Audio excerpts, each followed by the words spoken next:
Have you ever felt like men and women completely misunderstand each other in relationships? Like you're speaking, but your partner hears something totally different. This is exactly what men are from Mars. Women are from Venus explains. One of the most influential relationship books ever written.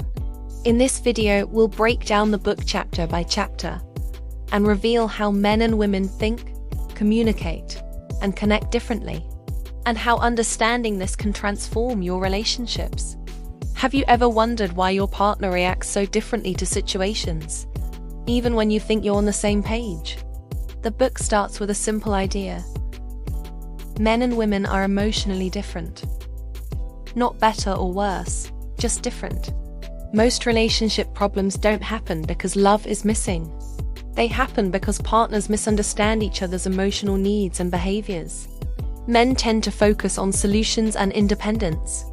Women tend to focus on connection and emotional sharing. Understanding this removes blame and builds empathy. Imagine a couple planning a vacation. He might focus on the logistics and budget, while she dreams of shared experiences and quality time. Both are valid, but their differing priorities can lead to friction if not understood. Instead of assuming your partner thinks like you, pause and consider their unique emotional lens. Ask open-ended questions to understand their perspective. What's one recent interaction where understanding this fundamental difference could have changed the outcome? When you share a problem with your partner, do you ever feel like they're trying to fix it when all you really want is for them to listen?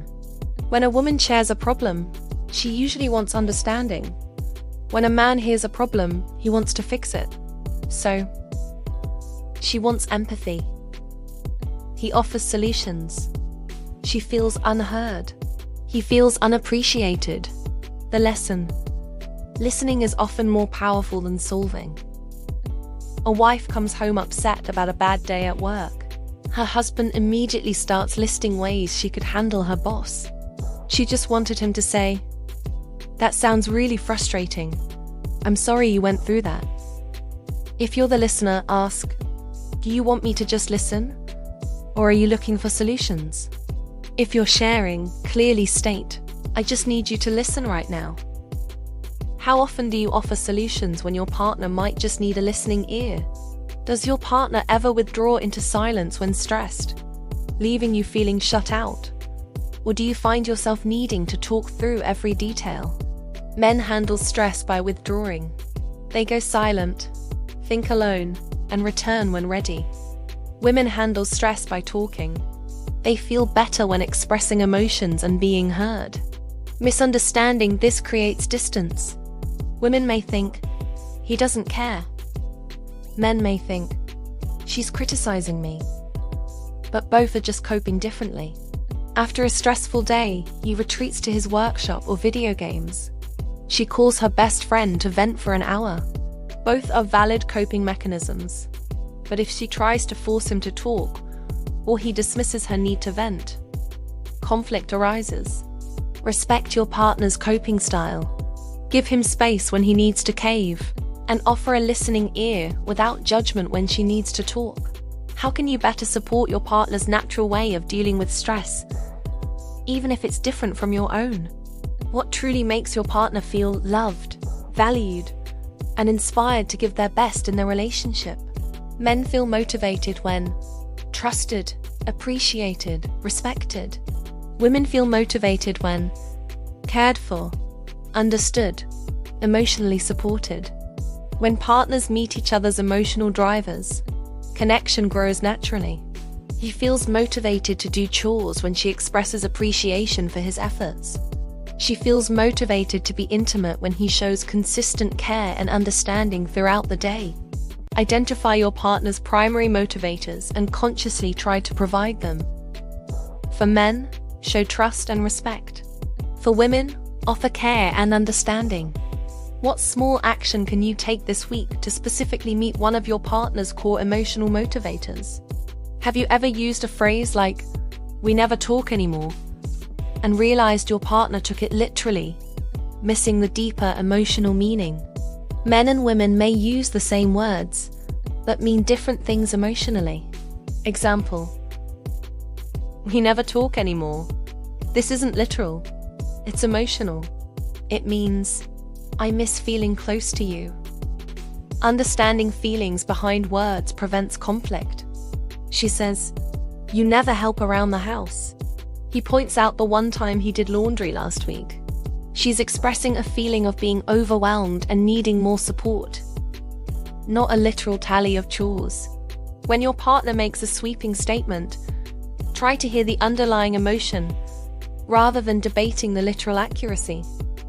Ask, "What are you feeling right now?" What's a common phrase you or your partner use that might have a hidden emotional meaning? Does your male partner sometimes pull away, only to return closer than ever, leaving you confused by the pattern? Men often pull away emotionally and then return. This is natural. Space helps them reconnect and feel independent again. Chasing them during this time can create tension. Allowing space strengthens attraction. After a period of intense closeness, he might become quieter or spend more time on his hobbies. If she panics and tries to force conversation, he might pull further away. If she gives him space, he often comes back feeling refreshed and more connected. When a man pulls away, resist the urge to chase or demand attention. Trust that he will return when he's ready, and use that time to focus on yourself. How can you practice giving your partner space without feeling insecure or abandoned? Do you recognize that women experience natural emotional highs and lows? And how can you best navigate these waves in your relationship? Women experience emotional highs and lows. During emotional lows, reassurance matters, listening matters, emotional presence matters. These waves are normal, not a problem. Support during low phases builds deep trust. She might be incredibly happy one day, and then feel inexplicably sad or overwhelmed the next.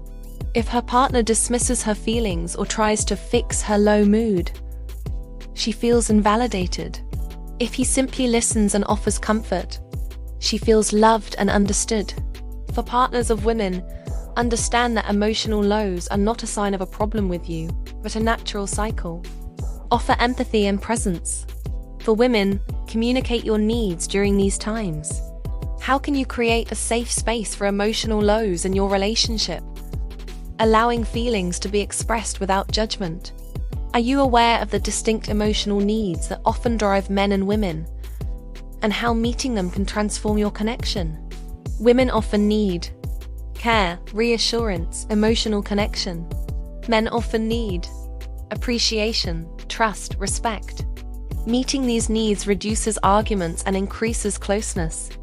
A woman might feel neglected if her partner doesn't ask about her day or offer comfort when she's upset. A man might feel unloved if his partner constantly criticizes his decisions or doubts his abilities. Make a conscious effort to provide what your partner needs most. For her, small acts of care and verbal reassurance. For him, express appreciation and show trust in his judgment. Which of your partner's core emotional needs do you find most challenging to consistently meet, and why? Have you noticed a recurring pattern in your arguments, often stemming from unmet emotional needs or misunderstandings? Arguments usually happen when emotional needs are ignored. Typical pattern. One partner feels unheard. Emotions rise. The other partner withdraws. Conflict grows. Solution. Pause, listen, and acknowledge feelings before responding. She feels unheard about a household issue. Her frustration builds. She raises her voice. He feels attacked and withdraws into silence, making her feel even more unheard. The cycle escalates. When an argument starts, take a timeout if needed.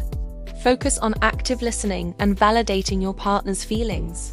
What's one step you can take during your next disagreement to break the typical argument pattern? Do you believe that grand gestures are more important than small, consistent acts of love in a relationship? Women value small daily actions. Men often believe one big action equals many small ones.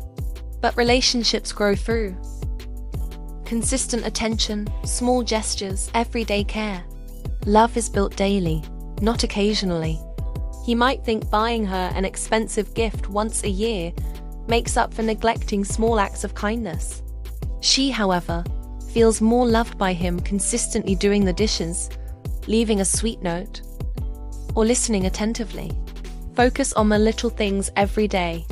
Small acts of service, words of affirmation, or quality time add up to significant emotional points for your partner.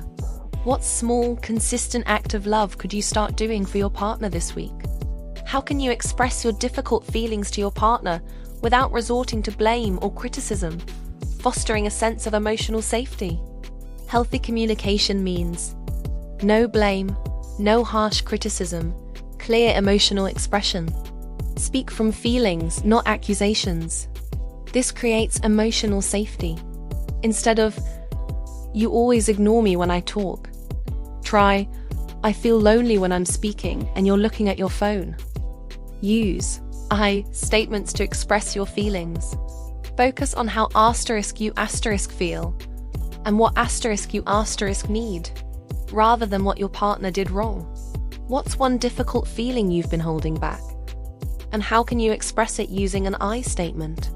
Do you expect your partner to just know what you need, or do you clearly and directly ask for the support you desire? People expect partners to just know what they need, but unclear expectations lead to disappointment. Instead, ask clearly, speak directly, appreciate the effort. Clear requests lead to better responses. She might hint that she's tired, hoping he'll offer to cook dinner. He might not pick up on the hint. If she directly says, "I'm really tired tonight, would you mind making dinner?" the outcome is much clearer. Be specific and direct in your requests. Avoid hinting or expecting mind reading. And when your partner responds to your request, express genuine appreciation. What's one specific thing you need from your partner right now that you haven't clearly asked for? What daily efforts and emotional awareness are you investing to ensure your love continues to grow and thrive over the long term? Long-term love requires understanding emotional cycles, consistent communication, appreciation, patience. Love isn't automatic. It's maintained through daily effort and emotional awareness. Couples who thrive over decades actively work on their relationship.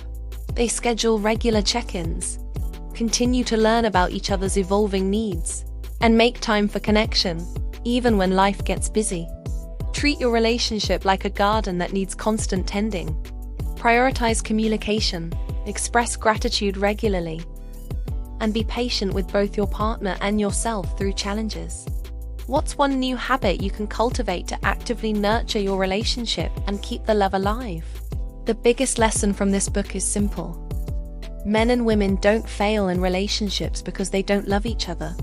They struggle because they misunderstand each other. When you listen more, appreciate more, judge less, understand emotional differences, relationships become easier, calmer, and stronger.